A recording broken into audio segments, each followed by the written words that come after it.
दोस्तों, कहानी की शुरुआत में हम एक लड़के को देखते हैं जिसका नाम एरन होता है। एरन एक दिन हाइकिंग के लिए जाता है और वो जगह पूरी तरह से वीरान होती है। वहाँ पर दूर दूर तक कोई नहीं होता। जब एरन हाइकिंग कर रहा होता है तो उसे दो लड़कियां दिखाई देती हैं। असल में वो लड़कियां अपना रास्ता भूल गई थी। तभी एरन उनसे कहता है कि क्या उनको मदद चाहिए, और यह कहकर फौरन एरन उन लड़कियों के पास चला जाता है। अब एरन उनकी मदद करते हुए उन्हें सही रास्ता बताता है और वो उन्हें गाइड करते हुए आगे सफर के लिए निकल जाते हैं। अब एरन कहता है कि मैं एक रास्ते को जानता हूँ और गारंटी देता हूँ कि आगे के सफर में बहुत ही मजा आने वाला है। अब ये तीनों माउंटिंग पास के जरिए आगे बढ़ना शुरू कर देते हैं। जब ये तीनों आगे बढ़ रहे होते हैं तो एरन वहाँ से गिर जाता है और तभी दोनों लड़कियां डर जाती हैं। उन्हें ऐसा लग रहा था शायद एरन यहाँ से गिर गया है। तभी एरन नीचे से उन्हें आवाज लगाता है। असल में वहाँ बहुत सारा पानी था और तभी एरन उनको भी नीचे कूदने को कहता है। तभी दोनों लड़कियां एक एक करके पानी में कूद जाती हैं और ऐसा करने में उन्हें बहुत मजा आता है। और इसके बाद वो तीनों आगे सफर में निकल जाते हैं। अब दोनों लड़कियों को घर जाना होता है। तभी वो अलग होने से पहले सेल्फी लेते हैं। अब एरन उनसे पूछता है कि क्या हम दोबारा मिलेंगे। तभी उनमें से एक लड़की कहती है कि कल हमारे यहाँ पार्टी है जिसमें तुम भी आ सकते हो। और इसके बाद एरन वहाँ से गुड बाय कहकर चला जाता है। अब हम देखते हैं कि एरन बहुत ज्यादा खुश होता है और वो इस हाइकिंग को काफी इंजॉय कर रहा था। पर यहाँ के रास्ते बहुत ही ज्यादा खतरनाक होते हैं। जब एरन दो तंग पहाड़ियों से नीचे उतरता है तो वहाँ बहुत बड़ा पत्थर होता है। जब एरन उस पत्थर के सहारा लेता है तो वो पत्थर खिसक जाता है, जिसकी वजह से बेचारा एरन नीचे गिरने लगता है। अब वो पत्थर जिसे एरन सहारा ले रहा था वो नीचे गिरकर एरन के हाथ पर गिर जाता है और अब एरन का हाथ दो तंग पहाड़ियों एक पत्थर के बीच फंस जाता है। अब हालांकि उसको ज्यादा चोट तो नहीं लगी होती, पर उसका हाथ वहाँ से नहीं निकल रहा था। अब वो अपने हाथ को वहाँ से निकालने की बहुत ज्यादा कोशिश करता है, पर वो इसमें नाकामयाब हो जाता है। अब वो उन दो लड़कियों को चिल्ला चिल्ला कर आवाज लगाने लगता है, पर अनलक्की उसकी आवाज कोई नहीं सुनता।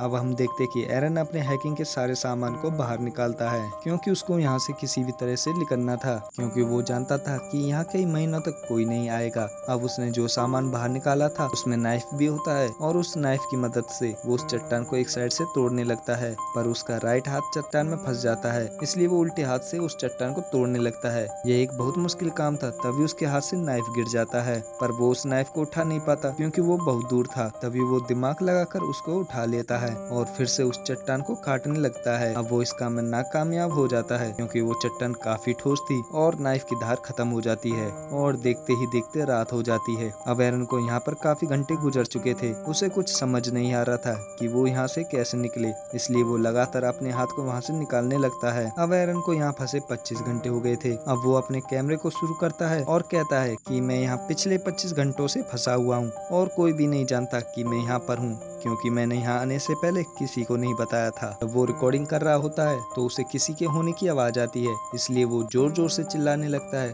पर उसका चीखने और चिल्लाने का कोई फायदा नहीं होता क्योंकि वहाँ कोई नहीं होता। और कुछ घंटों के बाद फिर से रात हो जाती है। तभी उसे याद आता है कि आज की रात उन लड़कियों ने उसे पार्टी में इनवाइट किया था। अब एरन उस पार्टी को इमेजिन करने लगता है और अपने आप से बात भी करने लगता है। अब तीसरे दिन एरन एक पुली बनाता है और रस्सियों के जरिए वो पत्थर को बांधता है जो कि उसके हाथ पर पड़ा था। अब वो रस्सी के दूसरे हिस्से से उस पत्थर को उठाने की कोशिश करता है, पर इतनी स्ट्रगल करने के बावजूद भी वो पत्थर को वहाँ से नहीं हिला पाता। अब मुश्किल भी काफी बढ़ती जा रही थी क्योंकि उसको 3 दिन हो गए थे। अब उसका पीने का पानी भी खत्म हो गया था। अब वो डिसाइड करता है कि वो अपने हाथ को काट लेगा, इसलिए वो अपने हाथ की बाजू को अच्छी तरह से बांध लेता है। अब वो चाकू से अपने हाथ को काटता है, पर उस चाकू से उसके हाथ की पतली सी स्किन भी नहीं कटती क्योंकि उस चाकू की धार खत्म हो चुकी थी। और तभी वो फिर से रिकॉर्डिंग करता है और कहता है कि कभी भी सस्ते टूल्स ना खरीदें क्योंकि ये जल्द ही खराब हो जाते हैं। और तभी वो अपने परिवार को भी याद करता है और अपने दोस्तों को भी याद करता है। तभी आसमान में बादल आ जाते हैं। एरन के पास पानी खत्म हो गया था, इसलिए वो अपनी बोतल में पानी भरने लगता है।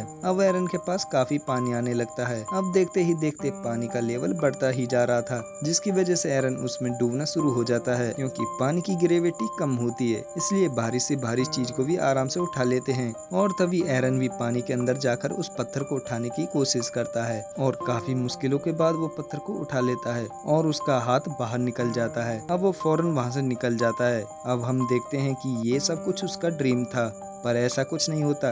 वो वहाँ पर अब भी फंसा होता है और चिल्लाने लगता है क्योंकि उसे 4 दिन हो गए थे और वो कुछ अजीब सी हरकत करने लगता है और हंसता है और अपने आप से बात भी करता है। अब एरन फिर से अपने हाथ को बांधता है और इस बार नाइफ से अपने हाथ को काटता नहीं, बल्कि नाइफ की फ्रंट साइड से वो अपने हाथ से स्टैब कर देता है और वो नाइफ को अपने हाथ में इतना अंदर गाड़ लेता है कि वो हड्डी तक पहुंच जाती है और जिसकी वजह से खून निकलता है और जिसकी वजह से वो कुछ नहीं कर पाता और ऐसे ही एक दिन और निकल जाता है। अब 6वां दिन था।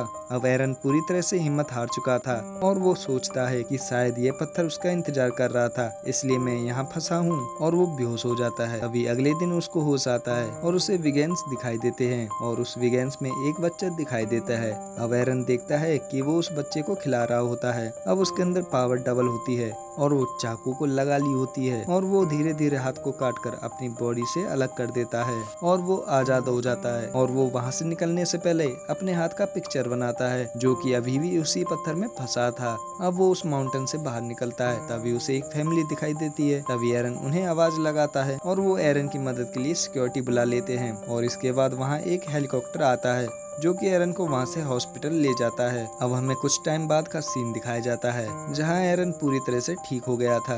अब एरन एक लड़की से मिलता है और उसका एक बेटा होता है जो सेम टू सेम उसी बच्चे के जैसा था। 6 दिनों में मौत को बहुत करीब से देखा था, पर वो फिर से अपने पैशन को नहीं छोड़ता और वो फिर से हैकिंग के लिए जाता है। और जब भी वो हैकिंग के लिए जाता है तो वो नोट्स जरूर लिखता है कि वो कहाँ जा चुका है। और इसी के साथ ये मूवी यहीं पर ही एंड हो जाती है। तो दोस्तों, आपको ये वीडियो कैसी लगी हमें कमेंट करके जरूर बताएं और दोस्तों वीडियो को लाइक और चैनल को सब्सक्राइब जरूर कर दें।